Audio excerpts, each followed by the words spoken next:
ان کا ملک ایک ایک کر کے انہوں نے علیحدگی کا اعلان کر دیا ہے۔ برطانیہ نے کھل کے بتا دیا ہے کہ بھائی ہماری طرف سے نہ سمجھو، ہم بالکل اس جنگ میں نہیں آئیں گے، ہم خلیج فارس میں اپنی فوجوں کو نہیں بھیجیں گے، ہم کسی صورت ایران کے ساتھ جھگڑا نہیں کریں گے، ہم پرائی جنگ میں ٹانگ نہیں اڑا سکتے۔ فرانس نے صاف منع کر دیا ہے، اسپین نے اپنی فضائی حدود استعمال کرنے سے منع کر دیا ہے، اور اب ڈونلڈ ٹرمپ جو ہیں وہ نیٹو کے بھی خاتمے کی باتیں کر رہے ہیں، نیٹو کو چھوڑ کر روس کے ساتھ تعلقات بنانے کی باتیں کر رہے ہیں کہ روس اور امریکہ کا اتحاد ہو جائے اور پھر یورپ کی خبر لی جائے۔ تو یہ ایک نیا صف بندی وہاں پر سامنے آنے جا رہی ہے۔ اس کے علاوہ یورپ میں جو میکرون ہے، میکرون کا انہوں نے بہت مذاق اڑایا۔ پچھلے دنوں ایک ویڈیو میکرون کے سامنے آئی تھی جس میں وہ اپنی اہلیہ کے ساتھ، ان کے اہلیہ جو ہیں ان کے منہ پر کچھ انہوں نے ایسا لگ رہا تھا کہ جیسے تھپڑ رسید کیا ہے، تو وہ اس واقعے کو ذکر کرتے ہوئے انہوں نے کہا کہ وہ جو میکرون صاحب کی جو اہلیہ نے ان کے چہرے پر تھپڑ مارا تھا تو لگتا ہے ان کے جبڑے میں اب تک درد ہے، درد ٹھیک نہیں ہوا۔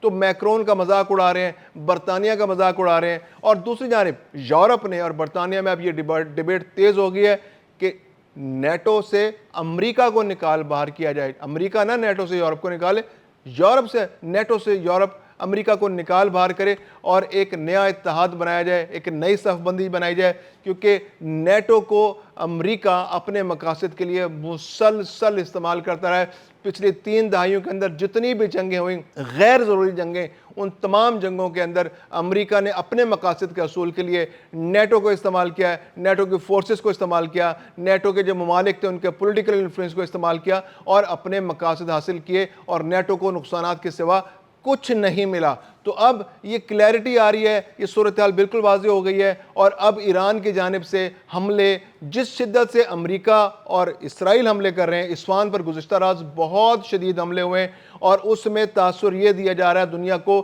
کہ ہم ایران کی جو ایٹمی طاقت ہے، ایٹمی ریئیکٹرز ہیں، ان کو مکمل تباہ کر رہے ہیں، ایک نیریٹو بلڈنگ کرنے کی کوشش کی جا رہی ہے۔ ڈونلڈ ٹرمپ اپنی عوام کو یہ بتا رہا ہے کہ اس وقت جو اگلے 2 سے 3 ہفتے ہیں، ان 2 سے 3 ہفتوں کے دوران ہم ایران پر اتنی بمباری کریں گے کہ وہ آنے والے کئی سالوں تک، کئی دہائیوں تک ایٹمی توانائی حاصل کرنے کی صلاحیت سے محروم ہو جائے گا۔ اس کے پاس جو میزائل ٹیکنالوجی ہے اس کا مکمل خاتمہ کر دیا جائے گا۔ تو یہ نیریٹو بلڈنگ کر رہے ہیں، اور یہ تاثر دیا جا رہا ہے امریکی عوام کو کہ یہ جنگ جو امریکہ نے ایران پر مسلط کیا ہے، امریکہ نے بہت مختصر مدت میں اس کو فتح کر لیا ہے، اس میں تمام مقاصد حاصل کر لیے ہیں، تمام اہداف حاصل کر لیے ہیں، اور چند اہداف رہ گئے ہیں جو ابنائے ہرمز کے حوالے سے ہیں، جو ایٹمی ریئیکٹرز کے حوالے سے ہیں۔ تو اگر ایران یہ مطالبات نہیں مانتا اگلے 2 سے 3 ہفتے کے دوران، کیونکہ اگلے 2 سے 3 ہفتے میں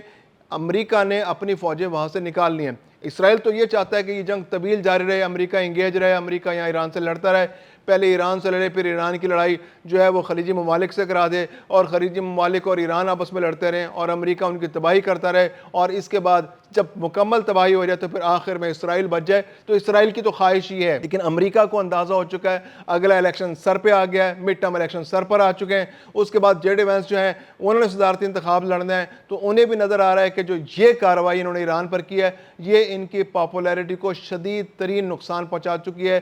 ریپبلکن پارٹی بری طرح ڈیمیج ہوئی ہے، اس کی جو پاپولیرٹی ہے ڈونلڈ ٹرمپ کی وہ 33% سے بھی نیچے آتی چلی جا رہی ہے، اور آنے والے الیکشنز میں جب کانگریس کے اندر اکثریت ختم ہو جائے گی ریپبلکنز کی اور ڈیموکریٹس اکثریت حاصل کر لیں گے، تو پھر کوئی قانون سازی کرنا امریکہ کے لیے بہت مشکل ہو جائے گا، بجٹ پاس کرانا مشکل ہو جائے گا، گرانٹس پاس کرانا مشکل ہو جائے گا، اور آنے والے الیکشن میں اس کا امپیکٹ آئے گا، اور ریپبلکن پارٹی جو ہے وہ پھر ایک بار پیچھے رہ جائے گی، اور ڈیموکریٹس جو ہیں وہ آگے نکل جائیں گے۔ تو یہ ایک بہت کھچڑی سیاست ہے جس کے اندر امریکہ اپنے مقاصد بھی حاصل کرنا چاہتا ہے، اس کو جلدی بھی بہت ہے، فرسٹریشن بھی ہے، پینک بٹن بھی دبا ہوا ہے۔ ڈونلڈ ٹرمپ جو ہے وہ امریکہ پر، ایران پر دباؤ بھی ڈال رہا ہے، ایران پر دھمکیاں بھی دے رہا ہے، گولہ باری بھی کر رہا ہے، جلد بازی بھی کر رہا ہے، اور یہ بھی چاہ رہا ہے کہ ایران مذاکرات کرے۔ تو ایسے میں ایران کا موقف جو ہے وہ بالکل کلیئر ہے کہ جب تک یک طرفہ طور پر امریکہ، جو جنگ مسلط امریکہ نے کی ہے، اسرائیل نے کی ہے، وہ جب تک جنگ بندی نہیں کرتے تو کوئی بات چیت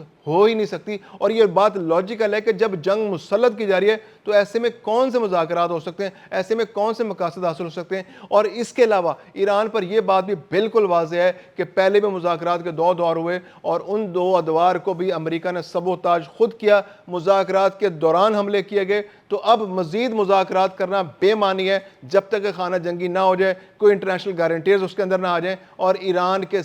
جو پاکستان کی جو ثالثی کی کوششیں ہیں اور اس میں بھی اگر کوئی گارنٹیز انٹرنیشنل گارنٹیز آتے ہیں تو یہ کوششیں اگر آگے بڑھتی ہیں تو پھر مزید کامیابی حاصل کی جاتی ہے. ادروائز جو ڈونلڈ ٹرمپ ہیں, جو انہوں نے 2-3 دن سے تاثر دیا ہوا تھا کہ خانہ جنگی ختم ہونے جا رہی ہے, جنگ بندی کی طرف معاملات تیزی سے جا رہے ہیں, تو اس کی انہوں نے آج صبح خود ہی نفی کر دی. اسٹاک مارکیٹس پھر کریش کر گئی ہیں, تیل کی قیمتیں پھر بڑھ گئی ہیں, اور آنے والے دنوں میں تیل مزید بڑھتا دکھائی دے رہا ہے.